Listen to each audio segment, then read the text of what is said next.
Hello everyone, welcome back to the Gutes campaign. I hope you're enjoying the series so far. It looks to me as if this will become a permanent fixture on the channel, which means we'll have to find a new series to start to upload every single day. And I'm going to have to refer back to that series vote we just recently did to mine some new ideas. I'm pretty sure I know what I'm going to do already, but I'm thinking I want to make a video pretty shortly about that vote and what the future is going to hold as to schedules and the like. So stay tuned for that. Now, as for Ragnarr the Cuck, he unsuccessfully tried to assassinate his son twice now. His son, of course, being Wulfgar, the disfigured womanizer. The most bizarre creature. Oh, this side of the Atlantic Ocean. He's got three bastard children, one with his own mother, which is utterly bizarre. Here's the thing. Incest is, as far as I'm aware, like incest on the level of mothers and daughters, and maybe not so much brothers and sisters, but mothers and daughters, that sort of thing, fathers and sons. That sort of incest, as far as I'm aware, is just universally not accepted. Like, even the Germanic pagans are like, oh, Jesus Christ! You fucked your own mom, Wulfgar? That's right. I will sacrifice... Well, I'm not sure. Is it a Norse thing to sacrifice people? I don't know. I was just going to say, I will disembowel someone and hold their flesh in my hands before I fuck my own mother. Because that's fucking wrong. Even the pagans won't do it. But here we go. Here we are with Wulfgar just thrusting away. He has actually just recovered from his wounds. What those wounds were, I'm still unsure. We've also just built some pastures in Eblana, which allows us to recruit some fucking horsemen. We've just filled up our army with some additional skirmishers, topping us up to 20 units. And basically we are ready to rock. The Ebdanians in the north, led by Attila, with a sick winter beard, clearly doing No Shave November. They're just chilling for now. They're not raiding us, but these rebellious assholes are. We'll deal with them in just a moment. I did want to point out that the other Ebdanian general by the name of Abylos, we've got Atticus. Oh, no, my mistake. Attico and Abylos. I was thinking it was Atticus and Abylos, and that would be... It's like an asterisk, an obelisk comic with names like that. But anyway, Abylos has just set up camp outside of Saguntium, which has not an army in it. It does, of course, have the garrison with some Cateran Brigade, heavy spears. Very heavy spears, rather. And some archers. I was hoping they would attack, but he is in no condition to attack Saguntium. Saguntium, of course, being guarded by the Admiral Titus Classis 1 Aduitrix. I'm not sure. Vikingir himself is... God, the Doom Sailors. Every time I see that, my asshole just clenches up because it's such a horrid name. Okay, he is just sailing along the continental coast, but not for the reason you would think. He is not going to be raiding. No. This seems like such a pirate thing to do. You know how the pirates in the Age of Sail, they would hoist the colors of certain kingdoms, such as the, well, it's not so much a kingdom as an empire, but Great Britain, they would hoist the colors of Great Britain, and then once they got close to a ship, they would fucking hoist up the black flag. That's what pirates would do, and I swear, that's not at all what Vikingir is doing. He's sailing up the rivers in his big Viking ship, not at all intending to raid the countryside, I assure you. I don't think anyone's buying it, you guys. But regardless, we've somehow met the Franks and the Alemans. The Franks are... the headgear of the Franks, definitely second to the Alemans. Look at this. Heriobod has an absolutely gaudy... is that like a tiara, perhaps? I'm not sure what you would call this particular piece of headgear, but he is at war with the Vandals, trading with the Franks and the Langobards. Let's talk to him, see if he is friendly. He's progressive. Okay, and also an opportunist and unreliable, which is not the best. We actually can't trade with them. Is that because we have yet to convert our port? It seems that this is the case. We still have these fishing jetties. We're going to convert them into trade jetties. I find it unbelievable that we can't actually get trade with them. Perhaps it's because they are landlocked. Let's talk to the Franks. Okay, we can actually trade with the Franks. They are not willing. Okay, please, shh. Pheromond, I know you have a lot to say, but at the moment I'm going to have to ask you to sit down and shut the hell up. That's right, he's at war with the Picts, of all things. We could join the war against the Picts, and he does not want to trade with us. He is so opposed to trading with us. Even if we were to join in on his war, he would have to think about it, which is absurd. The province of Gaul still very upset with us. I think they'll be much more friendly once we declare war on Britannia when the time comes. The reason I don't think I mentioned this, the reason I wanted the Abdanians to attack Saguntium is that I can then just sail across, capture Saguntium, and dehome, evict, as it were, the Abdanians for a second time in as many years. And I'm pretty sure Abalus, or Atticus, whatever his fucking name is, Abalus and Attico, would probably hunt me down in the middle of the night. They would find my tent, sneak in like ninja on the night, and not even murdering me. Like, they wouldn't kill me right away. I think they would just teabag me endlessly, which is, I mean, as much as the face shields protect you from the actual physical contact, it's the action itself that does all the damage. You know, it's the intention behind it, the hatred. And, oh my god, he's brought 2 units of onagers. Why? It's not like Ablana is heavily fortified. This fucking guy, Degamarus, he's not thinking with his head, that's for sure. I have a feeling he knows a few guys in the Catapult Builders Union, and he's doing a bit of a favor. But once again, we'll be fighting a winter battle.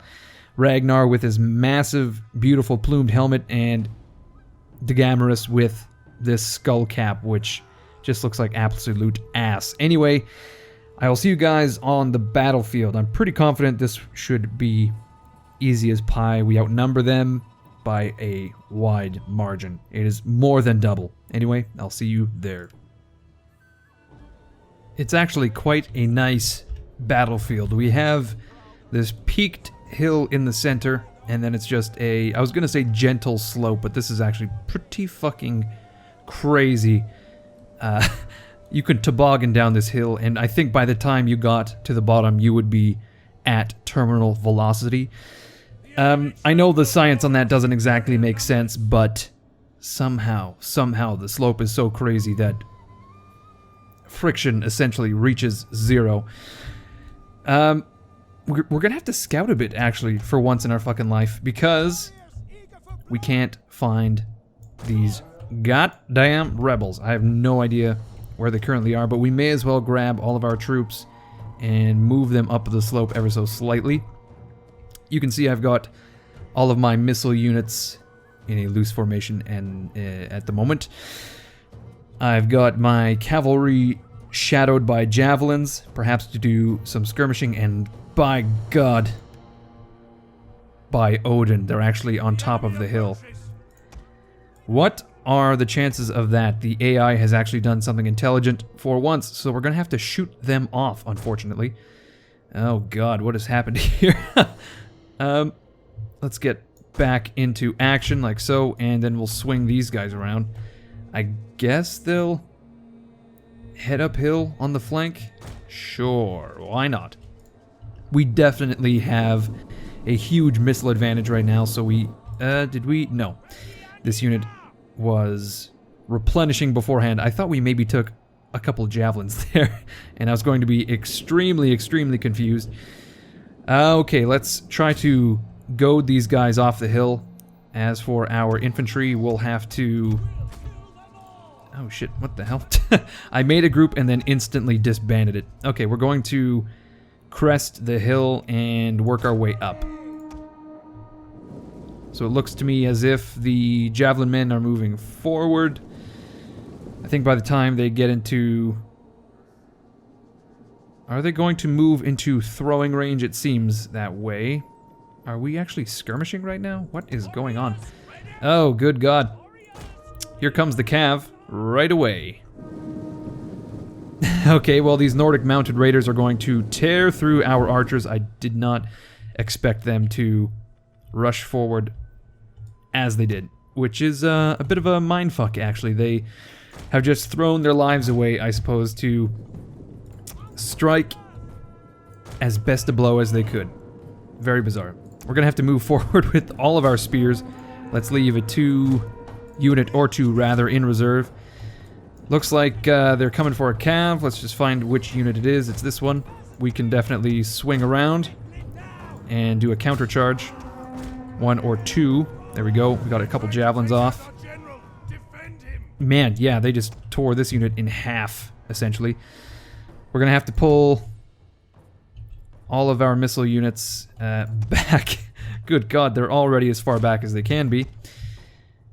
That was not great, to be honest. And our general, of course, is in combat, so let's pull... Actually, let's see. We've got a unit of axe warriors. Let's try not to get charged by that Nordic levy right now, anyway. And I guess we'll just get good old Ragnarr to sit idly by, and then we'll move the spears up. Okay, let's charge the Nordic brigade with the spears just to protect our flank. We're gonna have to charge into the flank of those... I think it was like the Celtic brigade. I've honestly already forgotten what the hell it was.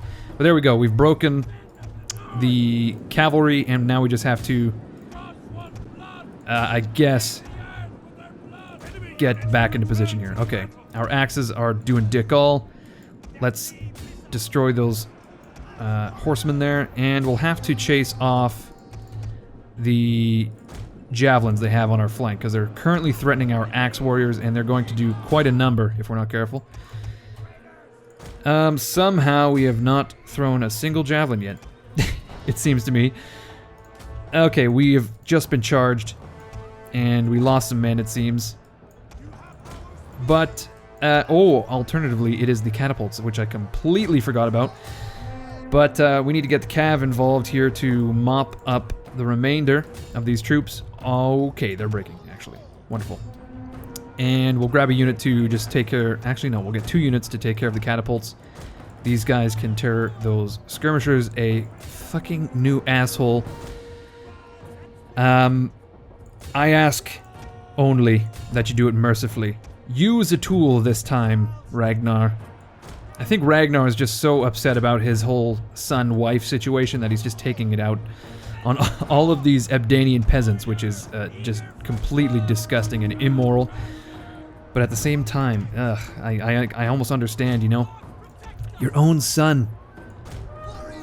You were his father. You raised him. How is it we didn't charge those guys? I'm not sure, but we have charged them now. I think it's because we actually lost line of sight. But anyway, let's mop up this battle here. We're slowly losing men to the catapults, which are going to get mopped up right away. On the fucking double.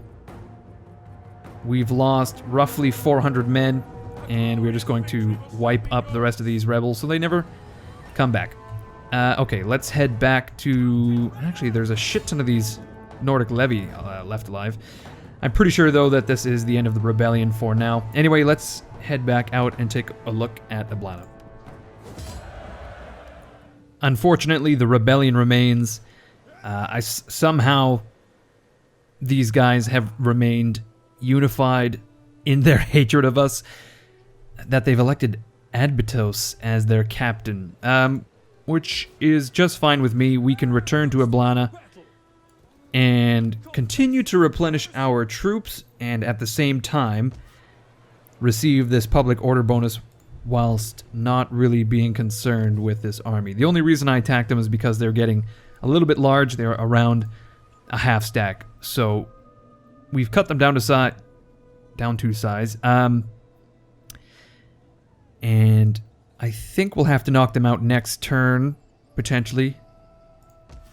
Do rebellions put you into positive public order, or do they stop at 0? Because if it puts us into a positive public order number, I would be incredibly happy. That would set us up for success. So maybe we'll just observe them for now. It seems to me Attica is not interested in doing much of anything, so we can just sit and observe him as well. We'll garner a little bit more cash until we can decide on... I suppose our only options right now are to upgrade the village, which we have the food for, although we are destroying the docks, which are giving us, what, 50 food? Okay. So that would put us at 36 food, and then we would have a small surplus due to the pastures.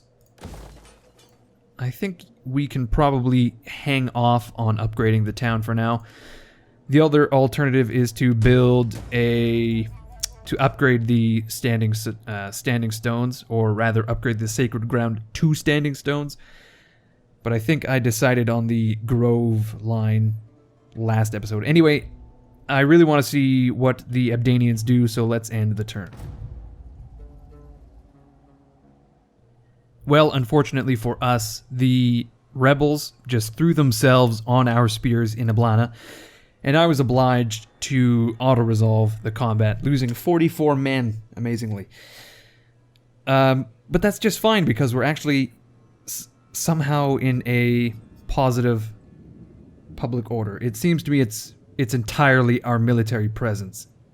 Aside from that, I don't think we would actually have a small deficit, I think, if it weren't for those guys.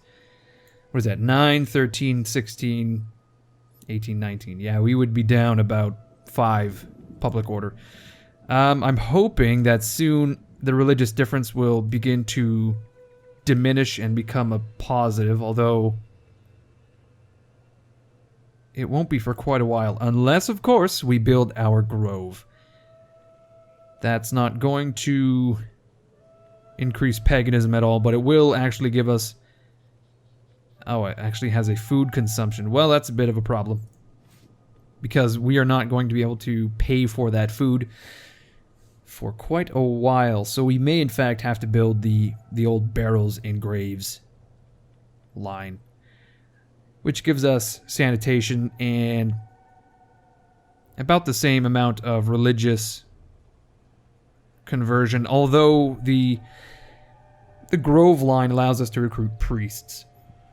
A priest would be immensely helpful. So we'll somehow have to bankroll that grove. Perhaps once we get some more settlements, we can build some farms in Scotland, and that will allow us to have a bit of a food surplus to afford that grove. Okay, Ragnarr has gained a Fustus, a spare the rod and spoil the soldier. Okay, apparently this is the thing you use to beat the ever-loving fuck out of rebellious and mutinous troops.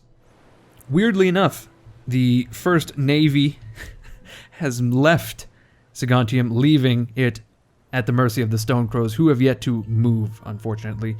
The Abdanians in the north, still doing dick all. They're just standing there. Attica, not raiding, not replenishing or recruiting, nothing, nada.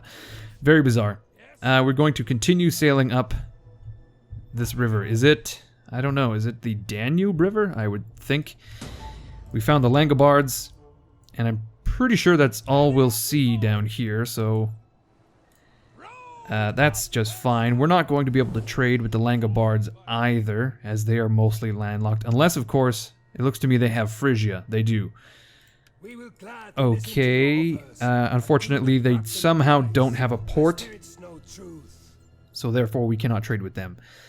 They're at war with the Rugians. Burgundians and Vandals. Pretty typical. We'll have to meet those guys, see if any of them want to pay us to join their wars, potentially, eventually. The Franks still not into paying us and trading with us. The Gauls, however, certainly are in the mood to pay us to attack the Britons. However, the Britons have begun to take a shine to us. Look at this. We're actually improving in relation due to our actions in conquering the Abdanians. I don't think... The Britons aren't even at war with the Abdanians, but for some reason, they hate them. It seems to me Pompilia Agorius Vatia should dislike us more than he dislikes the old Abdanians. But I don't know. Alternatively, what we could do is befriend Britannia, invade Gaul, and then swing right round and attack Britannia. However, I think it's a much stronger move just to conquer Britannia because Gaul is, of course, allied with Germania as well as Hispania. So that's a lot of shit to deal with. I think we still have time for yet another turn. No, I think what we ought to do is just grab Ragnarr and take on Attico, leaving Ablana completely defenseless for the most part.